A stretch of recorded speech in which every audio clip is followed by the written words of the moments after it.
Budapest for this conference, but I hope it goes well. What I love since I started campaigning for basic income 2 years ago is how it has become a touchstone for a rational discussion of the whole range of problems faced by humanity. Of course, basic income will not solve all these problems, but even without having a basic income yet, talking about basic income, imagining the money in our pockets, gives us a way to imagine a better world, whatever we think that might be. There are many specific basic income schemes, but more often we talk about how we would like to see society develop as a whole. Imagining the world we want to live in is the first necessary act. After people have been on the defensive for so long, fighting against what we don't want, it's difficult to imagine what we do want. What we've faced, especially for the past 40 years, is a total war on our imagination. Our desires have been colonized by marketing tricks. What we know by a media which is controlled by governments and corporations.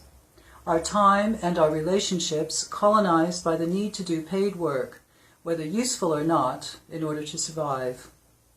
All of us feel the ruthless imperative that there is no alternative to resource and asset stripping on the personal, political, and economic levels. On top of this, we now have, with increasing frequency and increasing destruction, the multiple bloody wars which are killing and maiming people. Wars which seem to have no prospects for resolution and feed only the arms industry and the geopolitical ambitions of what some call the empire of chaos. That is, I'm sad to say, my birthplace, the United States and its allies.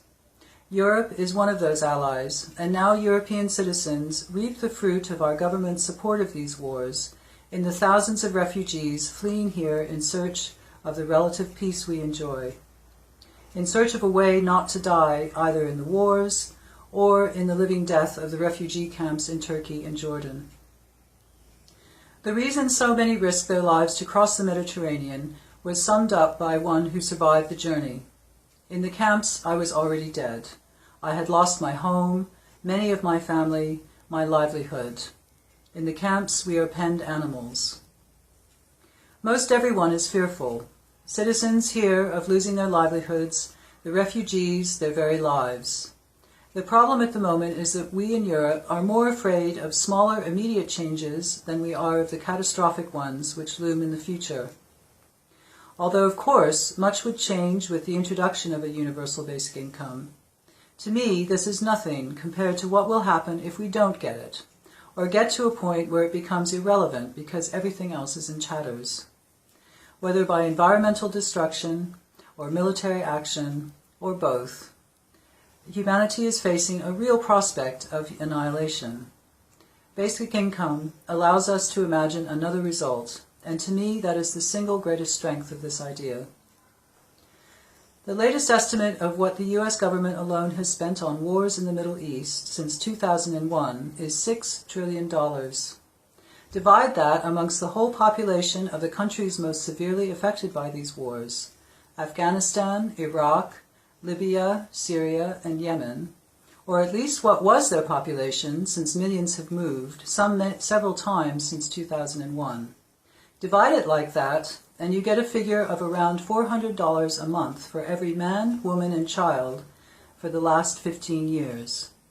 What if, instead, the US government had simply paid that amount to everyone in those countries as a basic income in this time? What would the world look like now? This might seem a fruitless exercise given what has actually happened, but I think it is worth doing. I'd like to propose that the basic income movement say to our governments, since there is always enough money for war, death, and destruction, don't tell us that there isn't enough money for everyone to have a basic income. These seemingly unlimited funds need to be used now to promote life. Not just human life, but the life of all species and the integrity of the Earth's water, air, and land. Whether we want to call this a struggle or a movement, it is obvious we must build our power to make this a reality, which depends on the power of everyone to imagine a better world. As one of my heroes, Thomas Paine, said over 200 years ago, we have it in our power to build the world anew again. That power resides first in our imagination, and then in what we do to make our dreams a reality. Thank you very much.